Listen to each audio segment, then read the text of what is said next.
Hey guys, Reaper1717 here, and I've finished putting together a, well, I don't know, 8 or 9 segment video about putting a Hamskea Hybrid Pro Rest with a micro tune on the Reaper. There she is. So, ran into a few issues with the video. Not sure what happened there, but the iPhone didn't quite cooperate with me. Be that as it may, there's a lot of good information in there. I like the video. I think it was fun to do. It was fun. And there's some fun parts in there. There's some lessons to be learned. So for the novice that's just got this rest and is going to try their hand at putting it on and tuning it, give this video a whirl. I think you'll like it. This is kind of an opening for that video. Hope you enjoy it. Reaper out.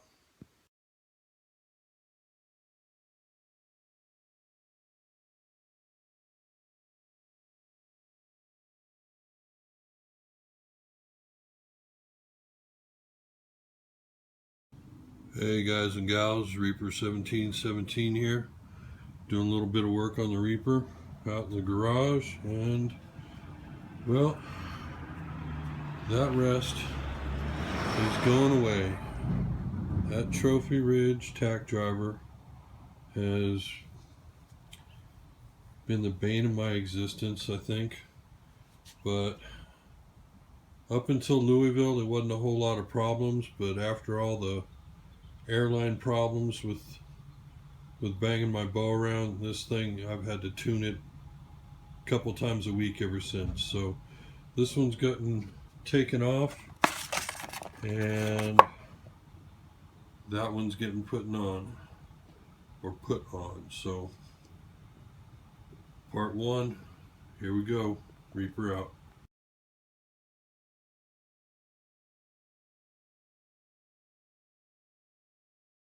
Okay, so instructions seem fairly easy and straightforward. The rest is set up for a lower limb driven system.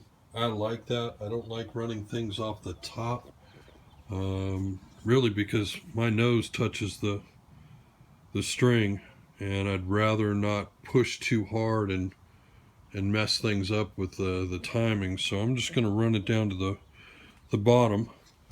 The rest really looks huge in the package, but it's not a big unit. Very light. It's got all the mounting hardware, set screw. We've got the arrow guide or rest for the forward part of the arrow shelf, and then of course the grab pad for the cable. So I'm going to keep going with this. I like to use blue. The 242 or the 243 is good. I generally use the 242 because it's readily available. Not a whole lot of technical difference unless you're an engineer. So get the blue, don't get the red, get the blue, and we're going to get on to mounting this thing up. We'll be back with you in a minute. Reaper out.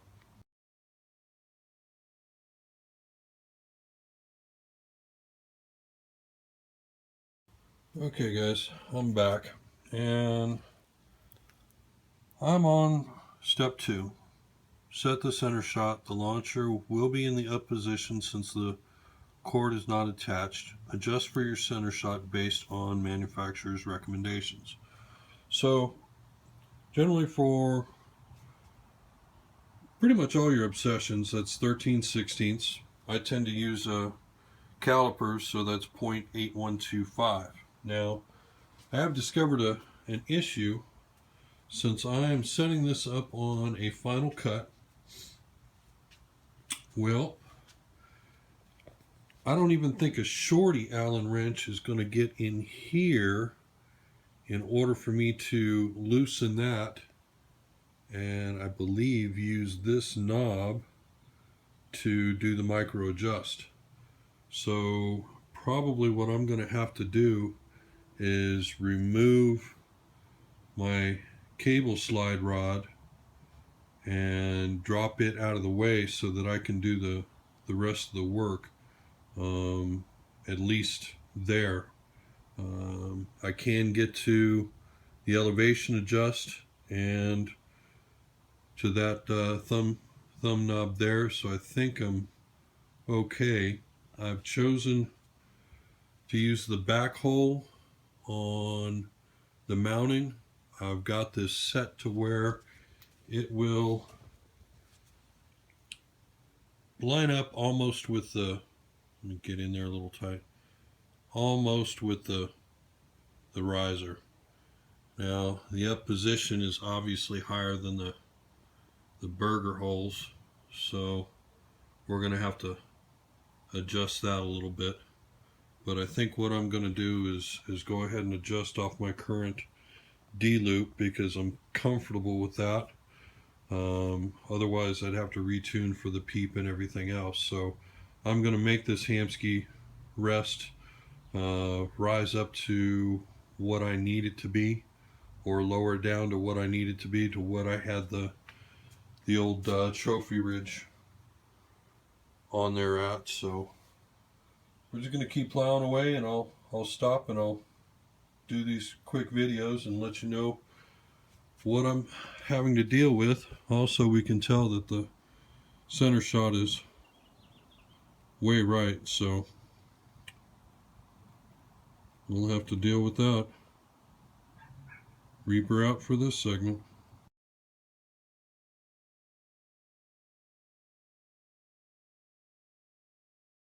Guys, I found out something interesting. When I had this on that free hole there, I didn't have enough left lateral movement to get my 13/16 center shot, so kind of figured there had to be another hole in there. So what I did was I went ahead and unthreaded that bolt, and sure enough I found a flat tip plastic plug.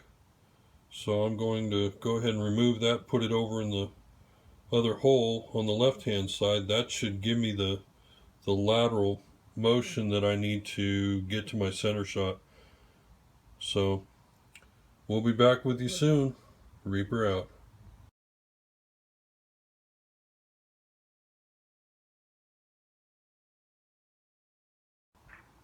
Okay guys, I discovered something else.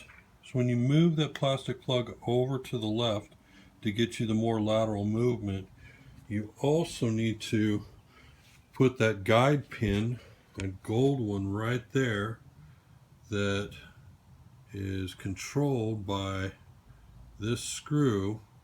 You need to put that into that right hand hole as well, so that you really do get that lateral motion that you're looking for. So another heads up on the Hamskea. So far things are going good, and I'm happy with how this thing is built. So looks like fun. We'll see you soon.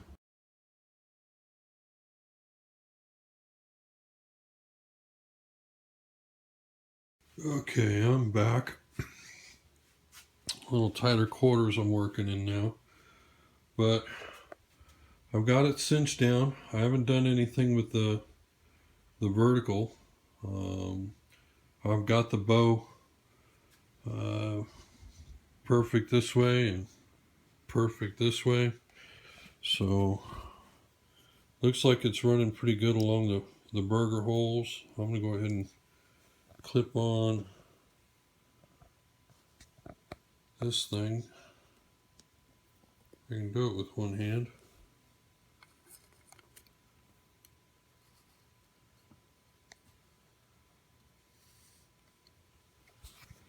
And looks a little tip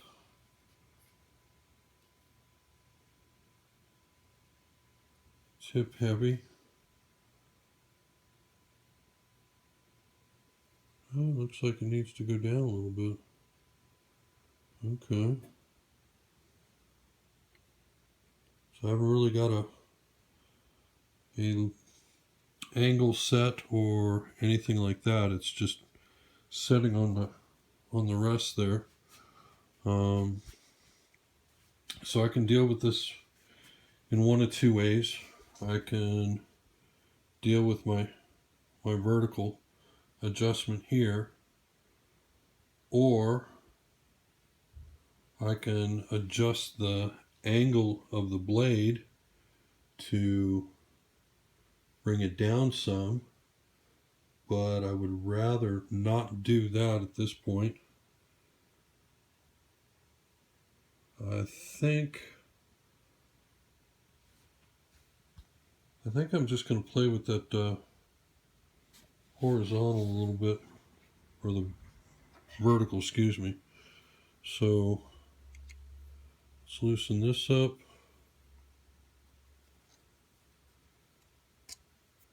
And mess with this a little bit.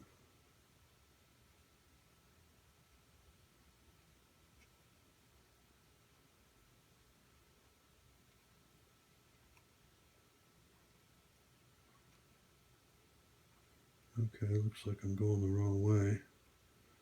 Let's ease it back the other way, and I'm going to come around this side so I can get a better look at that buttable. And since I'm not worrying about it being in a blade only configuration, I'm going to use the drop away configuration. I'm looking for dead nuts right there. So I'm going to go ahead and lock that down. And then think about where I'm going to mount the cable pad on the limb, and we'll go from there. So I'm going to recheck this. Looks like it's gone forward a little bit, but I also want to recheck my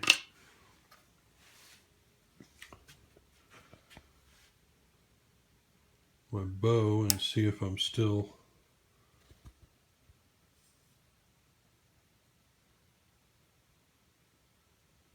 let me mess with that just a little bit. So need to go forward a little bit.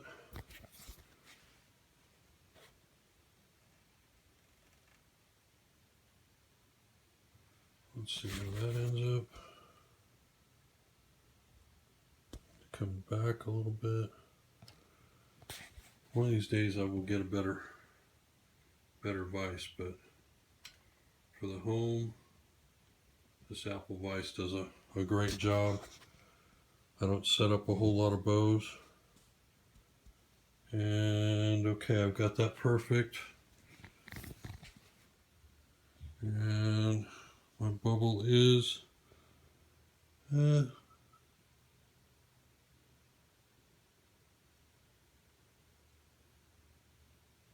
okay, it's perfect once I lift up the arrow and give the rest a chance to get back to its original position, and then lay it back in. I'm happy with that. So okay guys, next segment coming up.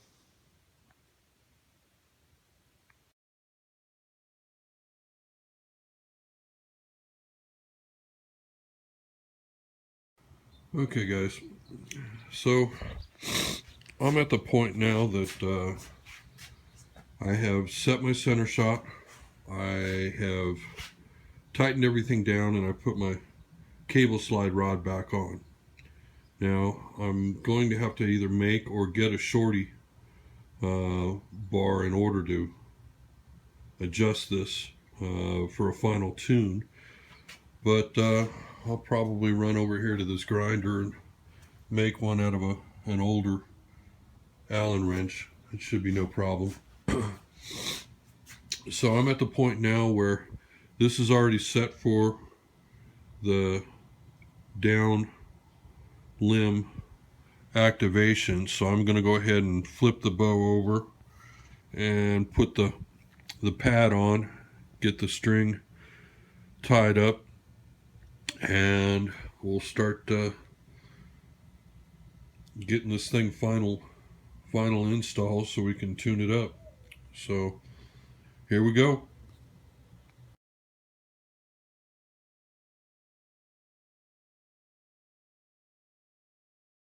So the instructions say to mount the pad from 2.5 inches to 4 inches from the end of the limb. So 4 inches about the second S on Obsession, so I'm probably going to mount it from the S back.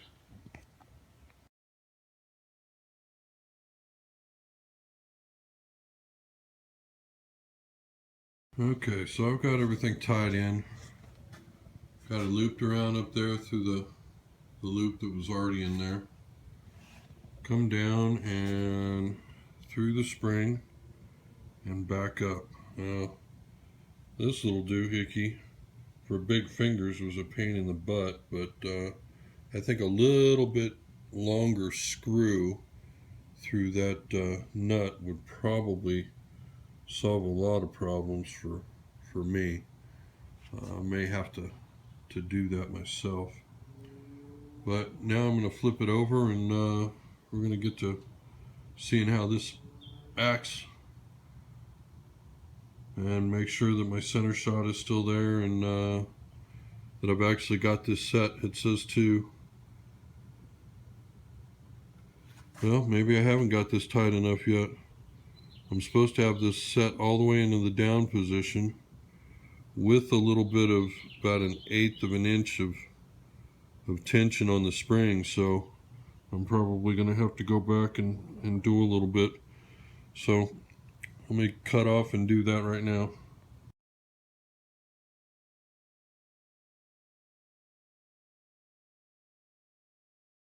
Okay guys, well, first of all, this is Lee, also known as Reaper 1717, and sometimes we make mistakes, and this is one of those times for me. I guess I didn't aim low enough, so I went to shoot the first arrow through the new rest, and all kinds of noise and crashing and banging and all kinds of stuff happened. So I don't know what happened. I don't think the bow is damaged. The rest looks like it's still set. So problem number one, I didn't take my scope cover off and kind of aim. And then I find that is a Magnum that appears to have gone through one of my little plastic bins, and oh, what do you know, gone through a Craftsman toolbox. Well, 426 grain Magnum arrows with 350 grains up front with knot crusher bushing or knot crusher points has penetrated a toolbox. Okay, Reaper out.